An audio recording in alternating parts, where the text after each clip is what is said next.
Chapter 6 Other Observations of the Same Nature. Observation 3.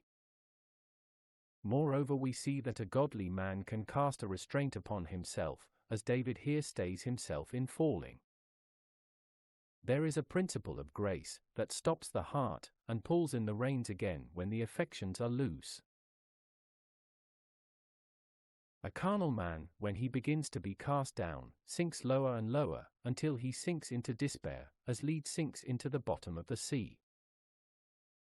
They sunk, like lead in the mighty waters, Exodus 15:5.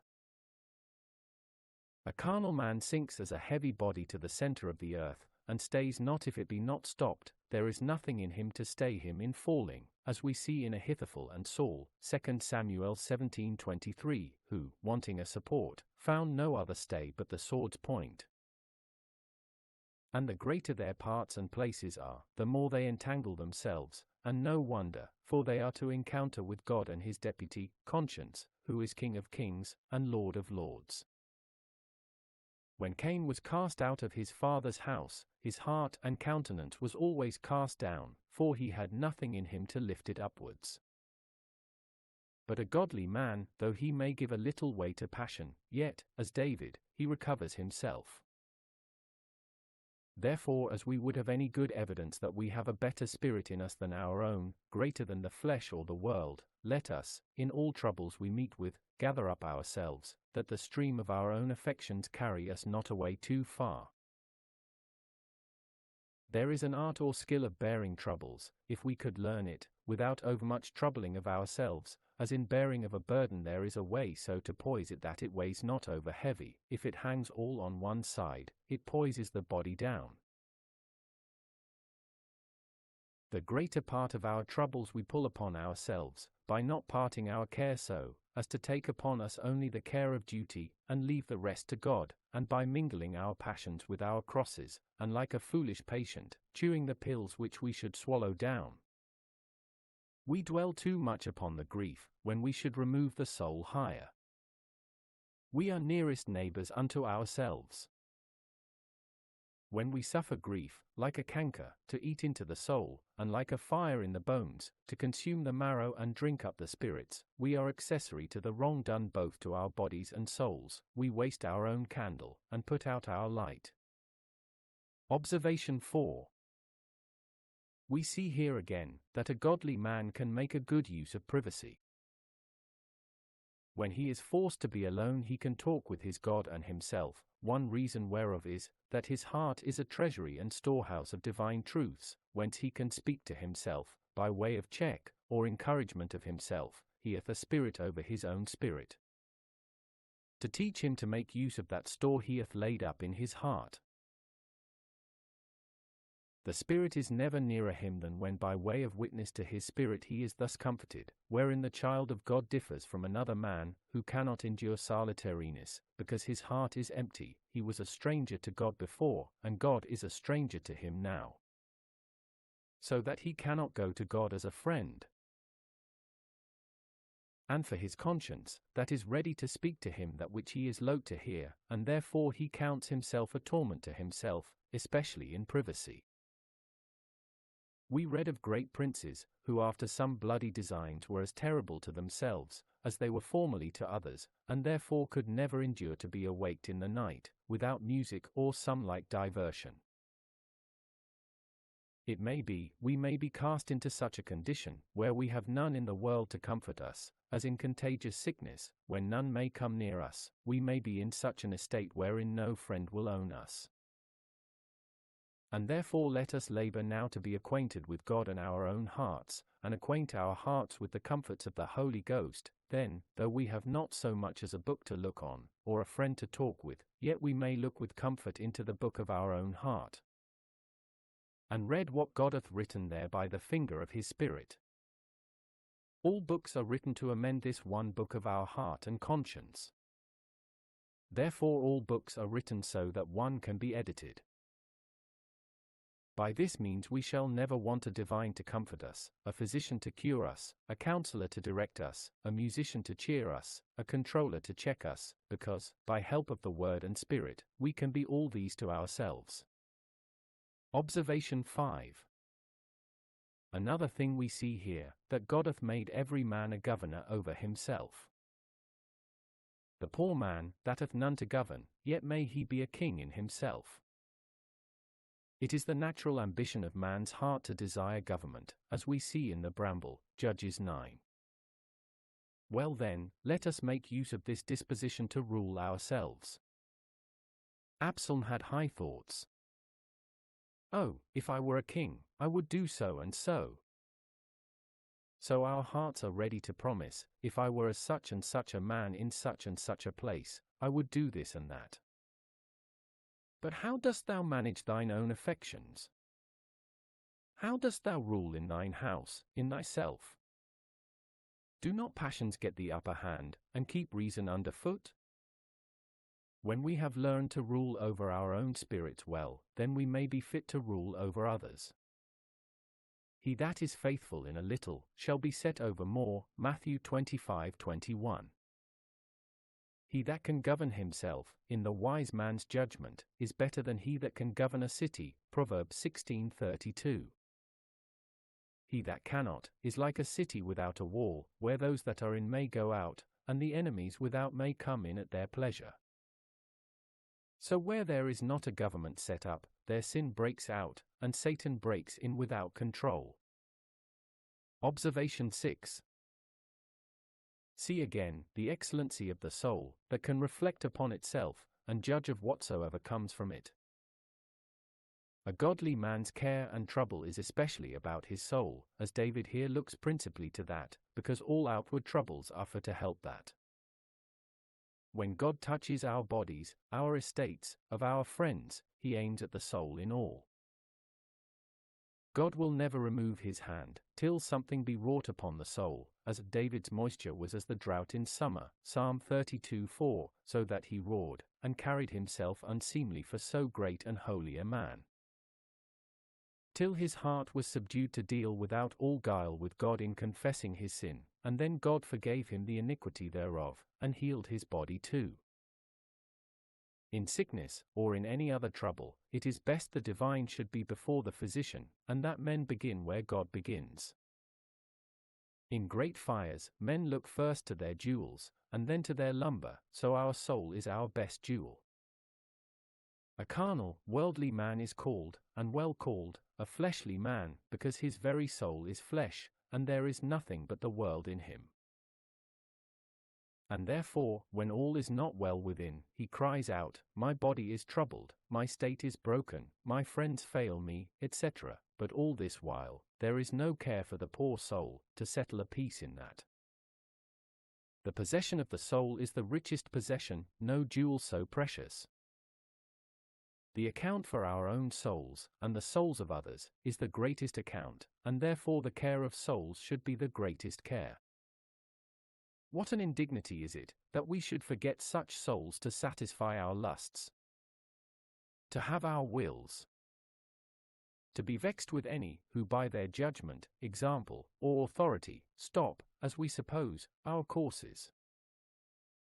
Is it not the greatest plot in the world, first, to have their lusts satisfied, secondly, to remove, either by fraud or violence, whatsoever stands in their way, and, thirdly, to put colours and pretences upon this to delude the world and themselves, employing all their carnal wit and worldly strength for their carnal aims, and fighting for that which fights against their own souls? For, what will be the issue of this, but certain destruction? Of this mind are not only the dregs of people, but many of the more refined sort, who desire to be eminent in the world, and to have their own desires herein, give up the liberty of their own judgments and consciences to the desires and lusts of others. To be above others, they will be beneath themselves, having those men's persons in admiration for hope of advantage, whom otherwise they despise, and so, substituting in their spirits man in the place of God, lose heaven for earth, and bury that divine spark, their souls. Capable of the divine nature, and fitter to be a sanctuary and temples for God to dwell in, than by closing with baser things to become base itself. We need not wonder that others seem base to carnal men, who are base both in and to themselves. It is no wonder they should be cruel to the souls of others, who are cruel to their own souls, that they should neglect and starve others, that give away their own souls in a manner for nothing. Alas! Upon what poor terms do they hazard that, the nature and worth whereof is beyond man's reach to comprehend?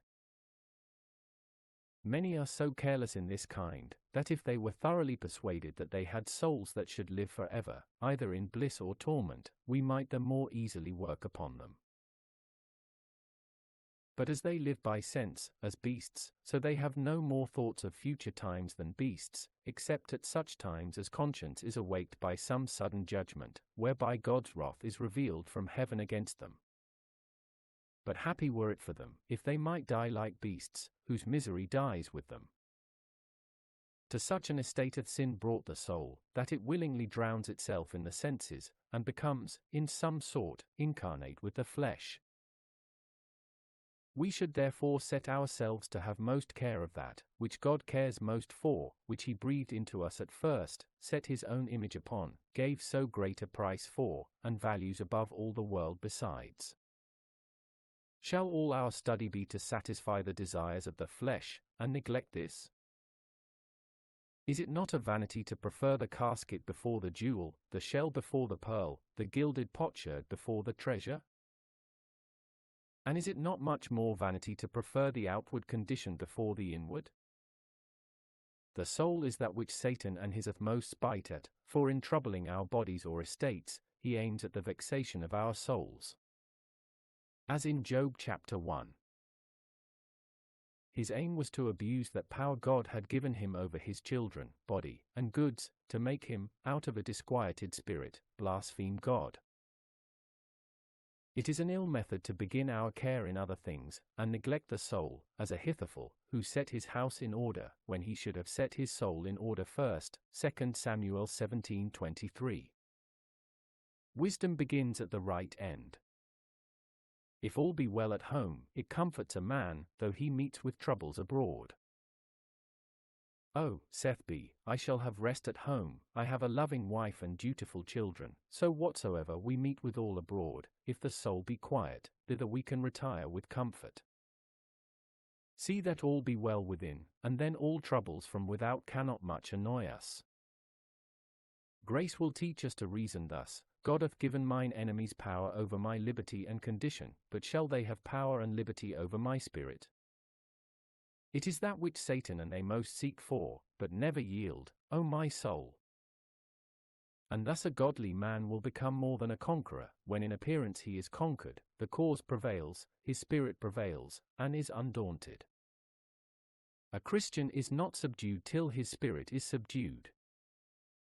Thus Job prevailed over Satan and all his troubles, at length. This torments proud persons, to see godly men enjoy a calm and resolute frame of mind in the midst of troubles, when their enemies are more troubled in troubling them, than they are in being troubled by them. Observation 7. We see likewise here, how to frame our complaints. David complains not of God, nor of his troubles, nor of others, but of his own soul. He complains of himself to himself, as if he should say, though all things else be out of order, yet, O my soul, thou should not trouble me too, thou should not betray thyself unto troubles, but rule over them.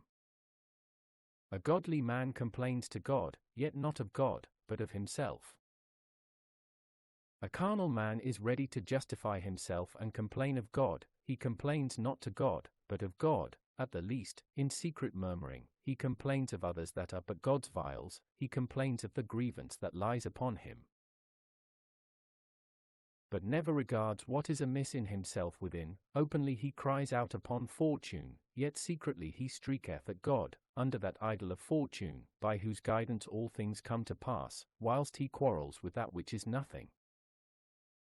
He wounds him that is the cause of all things, like a gouty man that complains of his shoe, and of his bed, or an aguish man of his drink, when the cause is from within. So men are disquieted with others, when they should rather be disquieted and angry with their own hearts. We condemn Jonah for contending with God, and justifying his unjust anger, but yet the same risings are in men naturally. If shame would suffer them to give vent to their secret discontent, their heart speaks what Jonah his tongue spake. Oh! But here we should lay our hand upon our mouth, and adore God, and command silence to our souls. No man is hurt but by himself first. We are drawn to evil, and allured from a true good to a false by our own lusts. God tempts no man, James 1:13. Satan hath no power over us further than we willingly lie open to him. Satan works upon our affections, and then our affections work upon our will. He doth not work immediately upon the will. We may thank ourselves in willingly yielding to our own passions, for all that ill Satan or his instruments draws us unto. Saul was not vexed with an evil spirit, 1 Samuel 16, till he gave way to his own evil spirit of envy first.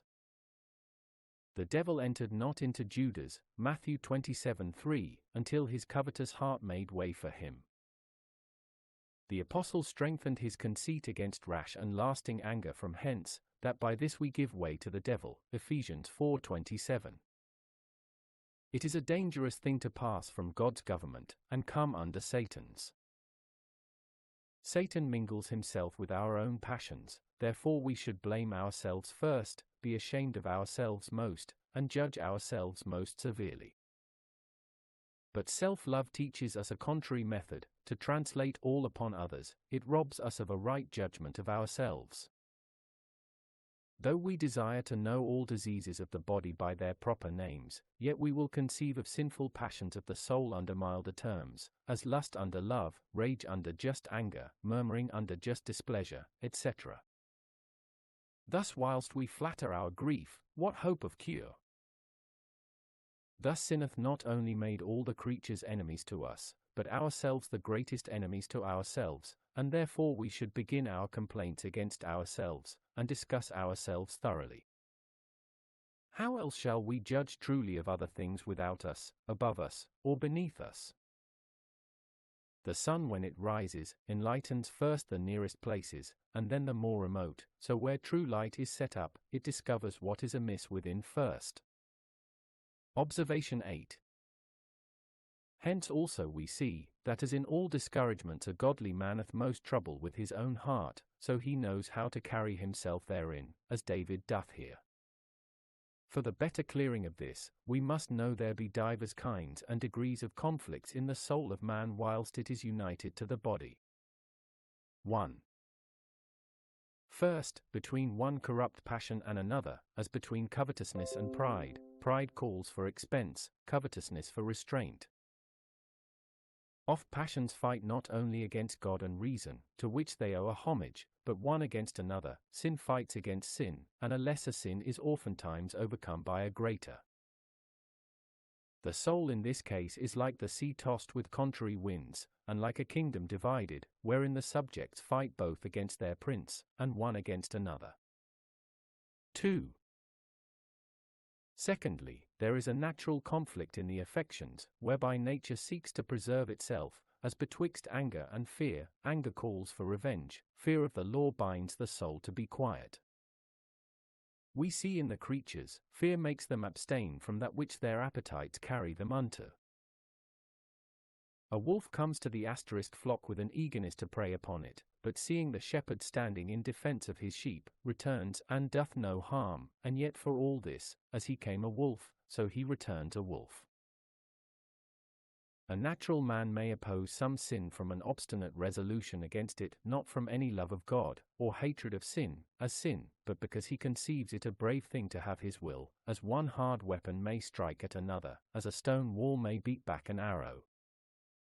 But this opposition is not from a contrariety of nature, as is betwixt fire and water. 3.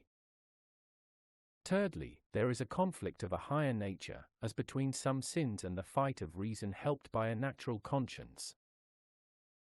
The heathen could reason from the dignity of the soul, to count it a base thing to prostitute themselves to beastly lusts, so as it were degrading and unmanning themselves. I am great, and I was born to be greater than to be a slave of my body. Seneca, Epistle 65. Natural men, desirous to maintain a great opinion of themselves, and to awe the inferior sort by gravity of deportment in carriage, will abstain from that which otherwise their hearts carry them unto, lest yielding should render them despised. By laying themselves too much open, as because passion discovers a fool as he is, and makes a wise man thought meaner than he is, therefore a prudent man will conceal his passion. Reason refined and raised by education, example, and custom, doth break in some degree the force of natural corruption, and brings into the soul, as it were, another nature, and yet no true change, as we see in such as have been inured to good courses. They feel conscience checking them upon the first discontinuance and alteration of their former good ways, but this is usually from a former impression of their breeding. As the boat moves some little time upon the water by virtue of the former stroke, yet at length we see corruption prevailing over education, as in Jehoash, who was awed by the reverent respect he bare to his uncle Jehoiada. He was good all his uncle's days. 2 Kings 12:2. And in Nero, in whom the goodness of his education prevailed over the fierceness of his nature, for the first 5 years. 4. Fourthly, but in the church, where there shineth a light above nature, as there is a discovery of more sins, and some strength, with a light to perform more duty, so there is a further conflict than in a man that hath no better than nature in him. By a discovery of the excellent things of the gospel, there may be some kind of joy stirred up, and some degree of obedience, whence there may be some degree of resistance against the sins of the gospel, as obstinate unbelief, desperation, profaneness, etc. A man in the church may do more than another out of the church, by reason of the enlargement of his knowledge, whereupon such cannot sin at so easy a rate as others that know less, and, therefore, meet with less opposition from conscience. 5. Fifthly, there is yet a further degree of conflict betwixt the sanctified powers of the soul and the flesh, not only as it is seated in the baser parts, but even in the best faculties of the soul, and as it mingles itself with every gracious performance, as in David. There is not only a conflict between sin and conscience, enlightened by a common work of the Spirit, but between the commanding powers of the soul sanctified, and itself unsanctified, between reasons of the flesh and reasons of the Spirit, between faith and distrust, between the true light of knowledge and false light. For it is no question but the flesh would play its part in David, and muster up all the strength of reason it had. And usually flesh, as it is more ancient than the spirit, we being first natural, then spiritual, so it will put itself first forward in devising shifts, as Esau comes out of the womb first before Jacob, Genesis 25:25, yet hereby the spirit is stirred up to a present examination and resistance. And in resisting, as we see here, at length the godly gets the victory. As in the conflict between the higher parts of the soul with the lower, it clearly appears that the soul doth not rise out of the temper of the body, but is a more noble substance, commanding the body by reasons fetched from its own worth, so in this spiritual conflict, it appears there is something better than the soul itself, that hath superiority over it.